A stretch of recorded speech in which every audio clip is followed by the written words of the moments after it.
సమూయేలు రెండవ గ్రంథం 12వ అధ్యాయము. కావున యెహోవా నాతానును దావీదునొద్దకు పంపెను.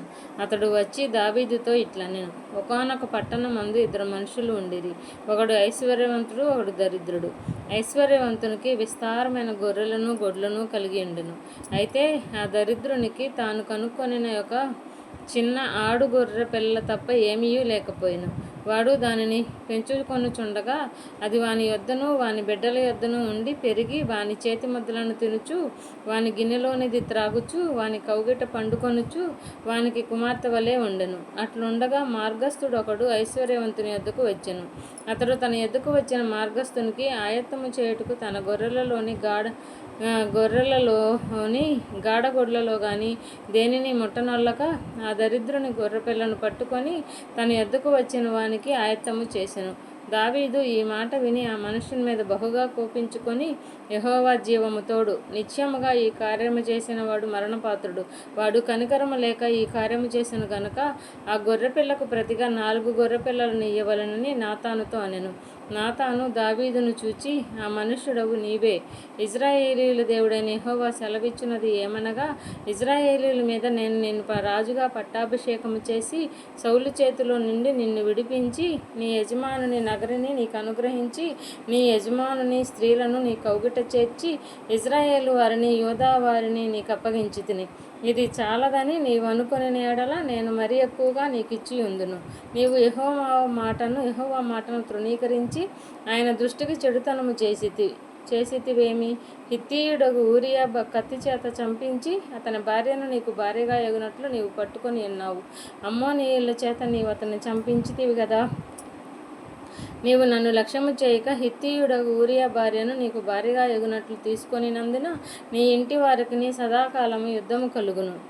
నా మాట ఆలకించుము. యెహోవా నగు నేను సెలవిచ్చినది ఏమనగా గాని ఇంటి వారికి మూలం ఏమనగాని యెహోవానగు నేను సెలవిచ్చినదేమనగాని ఇంటివారి మూలముననే నేను నీకు అపాయము పుట్టింతును. నీవు చూచుచుండగా నేను నీ భార్యలను తీసి నీ చేరువ వానికి అప్పగించెదను.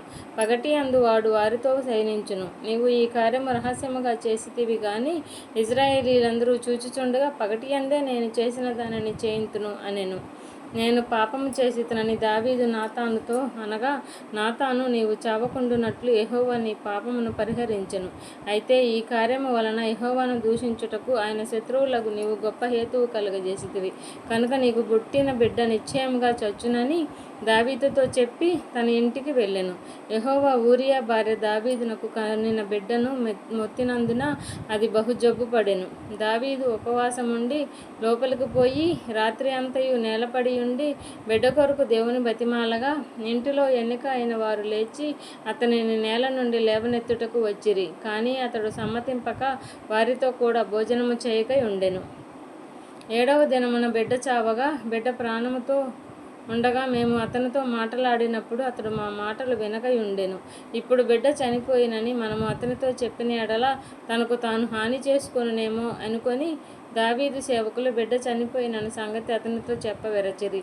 అయితే దావీదు తన సేవకులు గుసగుసలాడుట చూచి బిడ్డ చనిపోయినని సంగతి గ్రహించి బిడ్డ చనిపోయినా అని తన సేవకులను అడగగా వారు చనిపోయిరి అనిరి. అప్పుడు దావీదు నేల నుండి లేచి స్నానము చేసి తైలము పూసుకొని వేరు వస్త్రములు ధరించి యెహోవా మందిరములో ప్రవేశించి మొక్కి తన ఇంటికి తిరిగి వచ్చి భోజనము తెమ్మనగా వారు వడ్డించిరి. అప్పుడు అతడు భోజనము చేసెను. అతని సేవకులు బిడ్డ జీవంతో ఉండగా ఉపవాసముండి దాని కొరకు ఏడ్చుచుంటివి. కానీ అది మరణమైనప్పుడు లేచి భోజనము చేసితివి. నీవు ఇలాగు చేయుట ఏమని దావీదును అడగగా అతడు బిడ్డ ప్రాణముతో ఉన్నప్పుడు దేవుడు నా యందు కనికరించి వాని బ్రతికించునేమో అనుకొని నేను ఉపవాసం ఉండి ఏడ్చుచుంటిని. ఇప్పుడు చనిపోయాను కనుక నేను ఎందుకు ఉపవాసం ఉండవలెను? వానిని తిరిగి రప్పించగలనా?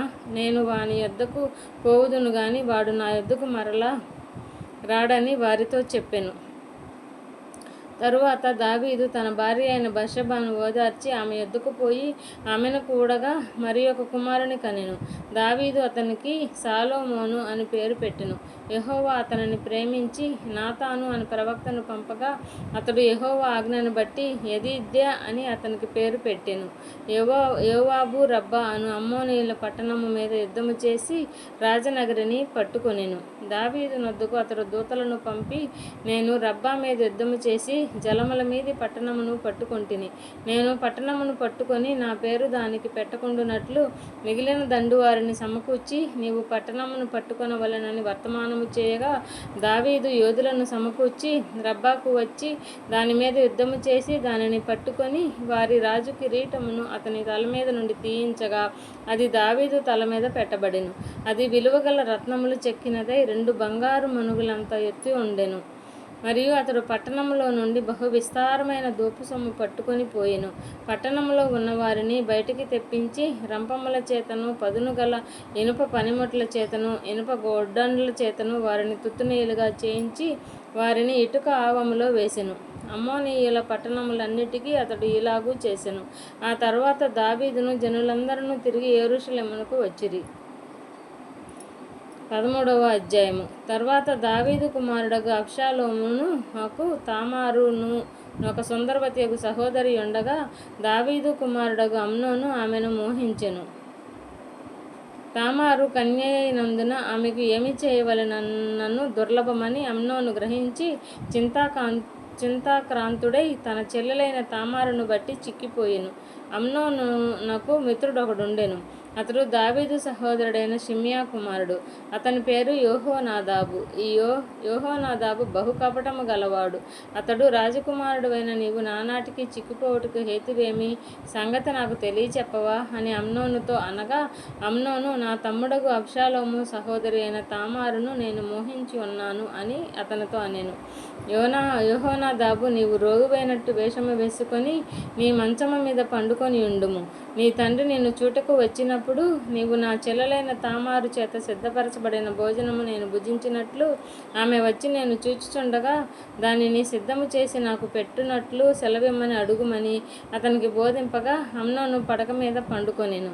అమ్నోను కాయిలా పడెనని రాజు అతని చూడవచ్చినప్పుడు అమ్నోను, నా చెల్లెలకు తామారు చేతి వంటకము నేను భుజించినట్లు ఆమె వచ్చి నేను చూచుచుండగా నా కొరకు 2 అప్పములు చేయుటకు సెలవిమ్మని రాజుతో మనవి చేయగా, దావీదు నీ అన్నయ్యగు అమ్నోను ఇంటికి పోయి అతని కొరకు భోజనము సిద్ధము చేయమని తామారు ఇంటికి వర్తమానము పంపెను.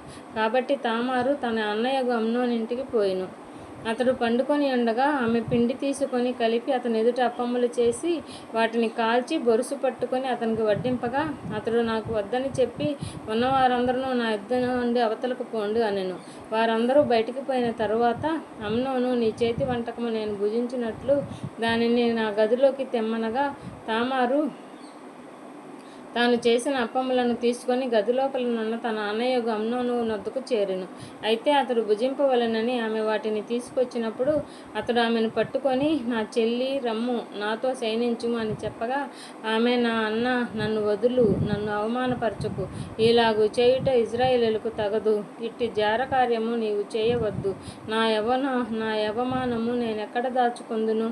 నీవును ఇశ్రాయేలీయులలో దుర్మార్గుడు అగుదువు. అయితే ఇందును గూర్చి రాజుతో మాటలాడుము, అతడు నన్ను నీకియ్యకపోడు అని చెప్పినను అతడు ఆమె మాట వినక ఆమెను బలవంతము చేసి అవమానపరిచి ఆమెతో శయనించెను.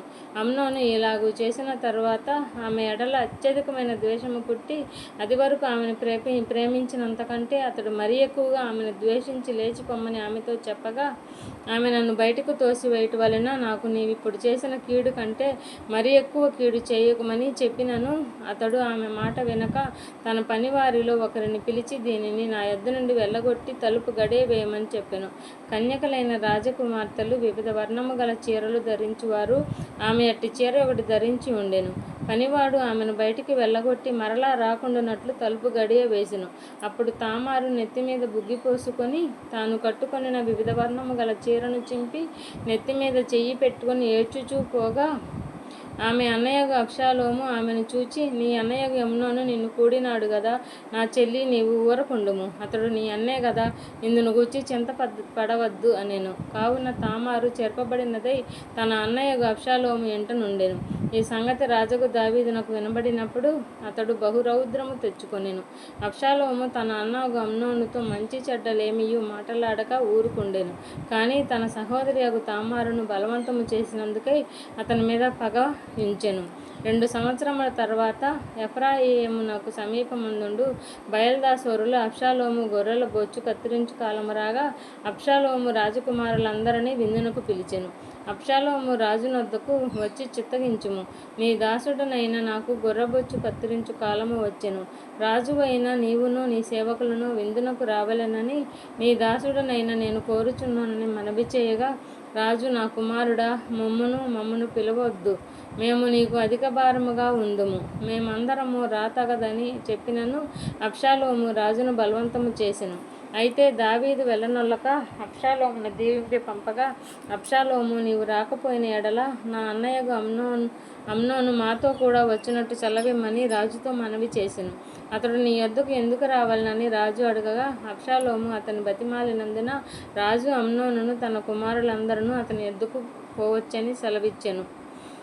అంతలో అబ్షాలోము తన పనివారిని పిలిచి, అమ్నోను ద్రాక్షారసము వలన సంతోషి అయి ఉండట మీరు కనిపెట్టి ఉండి అమ్నోను హతము చేయుడని నేను మీతో చెప్పినప్పుడు భయపడక అతని చంపుడి. నేను గదా మీకు ఆజ్ఞ ఇచ్చి ఉన్నాను, ధైర్యము తెచ్చుకొని పౌరుషము చూపుడి అని గట్టిగా ఆజ్ఞ ఇచ్చెను. అబ్షాలోము ఇచ్చిన ఆజ్ఞ చొప్పున వారు చేయగా రాజకుమారులందరూ లేచి తమ కంచర గాడిదలను ఎక్కి పారిపోయిరి. వారు మార్గంలో ఉండగానే ఒకడును లేకుండా రాజకుమారులను అందరినీ అబ్షాలోము హతము చేసినని దావీదుకు వార్త రాగా అతడు లేచి వస్త్రములు చింపుకొని నేలపడి ఉండెను. మరియు అతని సేవకులందరూ వస్త్రములు చింపుకొని దగ్గర నిలువబడి ఉండిరి. దావీదు సహోదరుడైన షిమ్యాకు పుట్టిన యెహోనాదాబు దీనిని చూచి, రాజకుమారులైన యవనులందరినీ వారు చంపిరని నా ఏలిన వాడవగు నీవు తలంచవద్దు, అమ్నోను మాత్రమే మరణమాయెను. ఏలి అనగా అతడు అబ్షాలోము చెల్లెలైన తామారును బలవంతము చేసిన నాటి నుండి అబ్షాలోము అతనిని చంపవలెనను తాత్పర్యముతో ఉండునని అతని నోట మాటను బట్టి నిశ్చయించుకొనవచ్చు. కాబట్టి నా ఏలిన వాడవగు నీవు రాజకుమారులందరూ మరణమయ్యిరని తలచి విచారపడవద్దు, అమ్నోను మాత్రమే మరణమాయెను. అబ్షాలోము ఇంతకు ముందు పారిపోయి ఉండెను.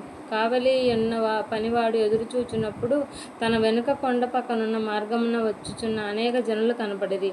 యెహోనాదాబు, అదిగో రాజకుమారులు వచ్చి ఉన్నారు, నీ దాసుడనైన నేను చెప్పిన ప్రకారముగానే ఆమె అని రాజుతో చెప్పెను. అతడు ఆ మాటలాడ చాలింపగానే రాజకుమారులు వచ్చి బిగ్గరగా ఏడవసాగిరి. రాజును అతని సేవకులందరూ దీనిని చూచి బహుగా ఏడ్చిరి. అయితే అబ్షాలోము పారిపోయి అమీహూదు కుమారుడైన తల్మయి అను గెషూరు రాజునొద్ద చేరెను.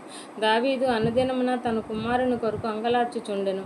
అబ్షాలోము పారిపోయి గెషూరునకు వచ్చి అక్కడ 3 సంవత్సరములున్న తర్వాత రాజైన దావీదు అమ్నోను మరణమాయననుకొని అతనిని గూర్చి ఓదార్పు నొందిన వాడై అబ్షాలోమును పట్టుకొనవలెనన్న ఆలోచన మానెను. 14వ అధ్యాయం. రాజు అబ్షాలోము మీద ప్రాణము పెట్టుకొని ఉన్నాడని సెరూయా కుమారుడైన యోవాబు గ్రహించి తెకోవా నుండి యుక్తిగల ఒక స్త్రీని పిలువనంపించి ఏడ్చుచున్న దానమైనట్టు నటించి దుఃఖవస్త్రములు ధరించుకొని తైలము పూసుకొనక బహుకాలము దుఃఖపడిన దాని వలె నుండి నీవు రాజు యొద్దకు వచ్చి ఈ ప్రకారం మనవి చేయవలనని దానికి బోధించెను. కాగా తెకోవా ఊరి స్త్రీ రాజునొద్దకు వచ్చి సాగిలపడి నమస్కారము చేసి, రాజా రక్షించుము అనగా, రాజు నీకేమి కష్టము వచ్చనని అడిగను. అందుకు ఆమె, నేను నిజముగా విధవరాలను, నా పెనిమిటి చనిపోయిను. నీ దాసినైన నాకు 2 కుమారులు ఉండిరి. వారు పొలములో పెనుగులాడుచుండగా విడిపించు వాడెవడనూ లేకపోయినందున వారిలో నొకడు రెండవ వానిని కొట్టి చంపెను. కాబట్టి నా ఇంటి వారందరూ నీ దాసినైన నా మీదకి లేచి తన సహోదరుని చంపిన వానికి అప్పగించుము.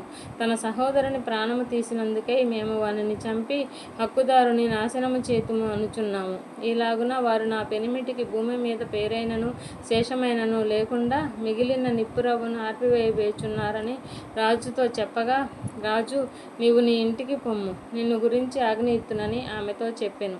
అందుకు తెకోవా ఊరి స్త్రీ, నా ఏలినవాడా రాజా, దోషము నా మీదను నా తండ్రి ఇంటి వారి మీదను నిలుచునుగాక.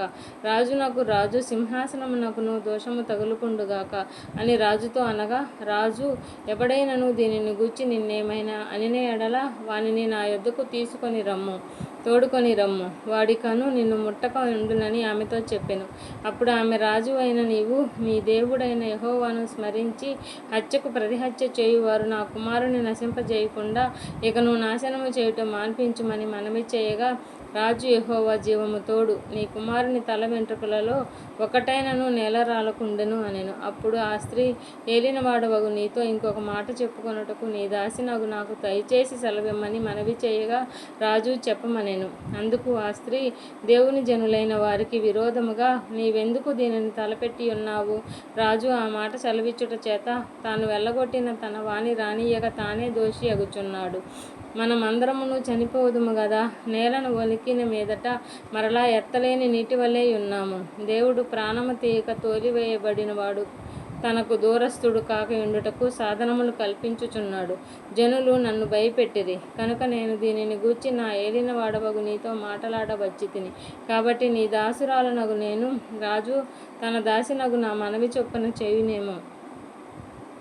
రాజు నా మనవి అంగీకరించి దేవుని స్వాస్థ్యము అనుభవింపకుండా నన్నును నా కుమారుని నాశనము చేయదలిచిన వాని చేతిలో నుండి తన దాసినగు నన్ను విడిపించునేమో అనుకొంటిని. మరియు నీ దేవుడైన యెహోవా నీకు తోడై ఉన్నాడు గనుక నా ఏలినవాడవును రాజువు నగు నీవు దేవుని దూత వంటి వాడవై మంచి చెడ్డలన్నీయు విచారింప చాలియున్నావు. కాబట్టి నీ దాసినగు నేను నా ఏలినవాడగు రాజు సెలవిచ్చిన మాట సమాధానకరము అనుకొంటిని అనెను. రాజు, నేను నిన్ను అడుగు సంగతి నీవెంత మాత్రమును మరుగు చేయవద్దని ఆ స్త్రీతో అనగా, ఆమె, నా ఏలినవాడవగు నీవు సెలవిమ్ము అనెను. అంతటా రాజు, యోవాబు నీకు బోధించెనా అని ఆమెను అడిగినందుకు ఆమె ఇట్లనెను, నా ఏలినవాడనైన రాజా, నీ ప్రాణము తోడు, చెప్పిన దానిని తప్పక గ్రహించుటకు నా ఏలినవాడవు రాజునగు నీ వంటి వాడనుకొను వాడు లేడు. నీ సేవకుడగు యోవాబు నాకు బోధించి ఈ మాటలన్నిటినీ నీ దాసినగు నాకు నేర్పెను. సంగతిని రాజుతో మరుగు మాటలతో మనవి చేయుటకు నీ సేవకుడగు యోవాబు ఏర్పాటు చేసెను. ఈ లోకమందు సమస్తమును ఎరుగుట యందు నా ఏలినవాడవగు నీవు దేవదూతల జ్ఞానము వంటి జ్ఞానము గలవాడువు. అప్పుడు రాజు యోవాబుతో ఈలాగున సెలవిచ్చెను, ఆలకించుము, నీవు మనవి చేసిన దానిని నేను ఒప్పుకొనుచున్నాను. తరువాత యవనుడగు అబ్షాలోమును రప్పింపమని అతడు సెలవీయగా, యోవాబు సాష్టాంగ నమస్కారము చేసి రాజును స్తుతించి, రాజువగు నీవు నీ దాసుడనైన నా మనవి అంగీకరించినందున నా ఏలినవాడవగు నీ వలన నేను అనుగ్రహము నొందితునని నాకు తెలిసినని లేచి గెషూరునకు పోయి అబ్షాలోమును యెరూషలేమునకు తోడుకొని వచ్చెను. అయితే రాజు అతడు నా దర్శనము చేయక తన ఇంటికి పోవలెనని ఉత్తరవు చేయగా అబ్షాలోము రాజదర్శనము చేయక తన ఇంటికి పోయెను. ఇజ్రాయేలీయులందరిలో అబ్షాలోము అంత సౌందర్యము గలవాడు ఒకడునూ లేడు. అరికాలు మొదలుకొని తల వరకు ఏ లోపమును అతని యందు లేకపోయెను. తన తల వెంట్రుకలు భారముగా నున్నందున ఏటేటా అతడు వాటిని కత్తిరించుచూ వచ్చెను. కత్తిరించినప్పుడెల్లా వాటి ఎత్తు రాజు తూనికను బట్టి 200 తులములాయెను. అబ్షాలోమునకు 3 కుమారులను, తామారు అను ఒక కుమార్తెయు పుట్టిరి. ఆమె బహు సౌందర్యవతి. అబ్షాలోము 2 నిండు సంవత్సరములు యెరూషలేములో నుండి రాజదర్శనము చేయకయుండగా యోవాబును రాజునొద్దకు పంపించుటకై అబ్షాలోము అతనిని పిలువనంపినప్పుడు యోవాబు రానొల్లకయుండెను. 2వ మారు అతనిని పిలువనంపినప్పుడు అతడు రానొల్లకపోగా అబ్షాలోము తన పనివారిని పిలిచి, యోవాబు పొలము నా పొలము దగ్గర ఉన్నది గదా, దానిలో యవల చేలు ఉన్నవి, మీరు పోయి వాటిని తగులబెట్టండి అని వారితో చెప్పెను. అబ్షాలోము పనివారు ఆ చేలు తగలబెట్టగా యోవాబు చూచి లేచి అబ్షాలోము ఇంటికి వచ్చి, నీ పనివారు నా చేలు తగలబెట్టిరేమోనని అడుగగా అబ్షాలోము యోవాబుతో ఇట్లనెను, గెషూరు నుండి నేను వచ్చిన ఫలమేమి? నేనచ్చటనే ఉండుట మేలని నీ ద్వారా రాజుతో చెప్పుకొనుటకై రాజు నా యొద్దకు నిన్ను పంపవలెనని నేను నిన్ను పిలచితిని. రాజదర్శనము నేను చేయవలెను. నా యందు దోషము కనబడిన ఎడల రాజు నాకు మరణశిక్ష విధింపవచ్చు. అంతటా యోవాబు రాజునొద్దకు వచ్చి ఆ సమాచారము తెలుపగా రాజు అబ్షాలోమును పిలువనంపించెను. అతడు రాజు వద్దకు వచ్చి రాజా సన్నిధిని సాష్టాంగ నమస్కారము చేయగా రాజు అబ్షాలోమును ముద్దు పెట్టుకొనెను. ఇది అయిన తర్వాత 15వ అధ్యాయము. ఇది అయిన తర్వాత అబ్షాలోము ఒక రథమును గుర్రములను సిద్ధపరచి తన ఎదుట పరిగెత్తుటకై 70 మంది బంటులను ఏర్పరచుకొనెను. ఉదయముననే లేచి బయలుదేరి పట్టణము యొక్క గుమ్మపు మార్గమందు ఒక తట్టున నిలిచి రాజు చేత తీర్పు నొందుటకై వాద్యమాడు వారైనను వచ్చి ఉండగా కనిపెట్టి వారిని పిలిచి, నీవు ఏ ఊరి వాడివని అడుగుచుండెను. నీ దాసుడనైన నేను ఇజ్రాయేలీల గోత్రంలో ఫలాని దానికి చేరిన వాడునని వాడు చెప్పగా, అబ్షాలోము, నీ వాద్యము సరిగాను న్యాయముగాను ఉన్నది, కానీ దానిని విచారించుటకై నియమింపబడిన వాడు రాజునొద్ద ఒకడును లేడని చెప్పి, నేను ఈ దేశమునకు న్యాయాధిపతినై ఉండుట ఎంత మేలు. అప్పుడు వాద్యమాడు వారు నా యొద్దకు వత్తురు, నేను వారికి న్యాయము తీర్చుదునని చెప్పుచూ వచ్చెను. మరియు తనకు నమస్కారము చేయుటకై ఎవడైనను తన దాపునకు వచ్చినప్పుడు అతడు తన చేయి చాపి అతని పట్టుకొని ముద్దు పెట్టుకొని వచ్చెను. తీర్పు నొందుటకై రాజునొద్దకు వచ్చిన ఇజ్రాయేలీలకందరికీ అబ్షాలోము ఈ ప్రకారము చేసి ఇజ్రాయేలీలందరినీ తన తట్టు తిప్పుకొనెను. 4 సంవత్సరములు జరిగిన మీదట అబ్షాలోము రాజునొద్దకు వచ్చి, నీ దాసుడనైన నేను సిరియా దేశమునందలి గెషూరు నందుండగా యెహోవా నన్ను యెరూషలేమునకు తిరిగి రప్పించిన ఎడల నేను ఆయనను సేవించదని మొక్కుకొంటిని కనుక నేను హెబ్రోనుకు పోయి యెహోవాకు నేను మొక్కుకొన్న మొక్కుబడి తీర్చుకొనుటకు నా సెలవిమ్మని మనవివ్వగా రాజు సుఖముగా పొమ్మని సెలవిచ్చెను. కనుక అతడు లేచి హెబ్రోనునకు పోయెను. అబ్షాలోము మీరు బాకానాదము వినినప్పుడు అబ్షాలోము హెబ్రోనులో ఏలుచున్నాడని కేకలు వేయుడని చెప్పుటకై ఇజ్రాయేలీల గోత్రములన్నిటి యొద్దకు వేగుల వారిని పంపెను. విందునకు పిలువబడి ఉండి 200 మంది యెరూషలేములో నుండి అబ్షాలోముతో కూడా బయలుదేరి ఉండిరి. వీరు ఏమీయూ తెలియక యథార్థమైన మనసుతో వెళ్ళియుండిరి. మరియు బలి అర్పింపవలెనని యుండి అబ్షాలోము గిలోనులోయుడైన అహీతోపెలు అను దావీదు యొక్క మంత్రిని గీలో అను అతని ఊరి నుండి పిలిపించి ఉండెను. అబ్షాలోము దగ్గరకు వచ్చిన జనము మరి ఎక్కువగుట చేత కుట్ర బహుబలమాయెను. ఇజ్రాయేలీలు అబ్షాలోము పక్షము వహించిరని దావీదునకు వర్తమానము రాగా దావీదు యెరూషలేమునందున్న తన సేవకులందరికీ ఈలాగు ఆజ్ఞ ఇచ్చెను. అబ్షాలోము చేతిలో నుండి మనము తప్పించుకొని రక్షణ నొందలేము. మనము పారిపోదము రండి. అతడు హఠాత్తుగా వచ్చి మనలను పట్టుకొనకను మనకు కీడు చేయకను పట్టణమును కత్తివాత హతము చేయకను ఉండునట్లు మనము త్వరగా వెళ్ళిపోదము రండి. అందుకు రాజు సేవకులు ఈలాగు మనవి చేసిరి, చిత్తగించుము, నీ దాసులమైన మేము మా ఏలిన వాడవు రాజువు నగు నీవు సెలవిచ్చినట్లు చేయుటకు సిద్ధముగానున్నాము. అప్పుడు రాజు నగరిని కనిపెట్టుటకై ఉపపత్నులకు 10 మందిని ఉంచిన మీదట తన ఇంటి వారినందరినీ వెంటబెట్టుకొని కాలినడకను బయలుదేరెను. రాజును అతని ఇంటివారును బయలుదేరి బెత్మెరాకు వచ్చి బస చేసిరి. అతని సేవకులందరూ అతని ఇరు పార్శ్వముల నడిచిరి. పేలేతీయులందరూ గాతు నుండి వచ్చిన 600 మంది గిత్తీయులను రాజునకు ముందుగా నడుచుచుండిరి. రాజు గిత్తీయుడగు ఎత్తయిని కనుగొని, నీవు నివాస స్థలము కోరు పరదేశివై ఉన్నావు, నీవెందుకు మాతో కూడా వచ్చుచున్నావు? నీవు తిరిగిపోయి రాజున్న స్థలమున ఉండుము. నే వచ్చి నీకు ఎక్కడికి పోదుమో తెలియకయున్నా మాతో కూడా ఈ తిరుగులాట ఎందుకు? నీవు తిరిగి నీ సహోదరులను తోడుకొని పొమ్ము. కృపా సత్యములు నీకు తోడుగా ఉండునుగాక అని చెప్పగా, ఇత్తయి, నేను చచ్చినను బ్రతికినను యెహోవా జీవము తోడు, నా ఏలిన వాడవు నా రాజువు అగు నీ జీవము తోడు.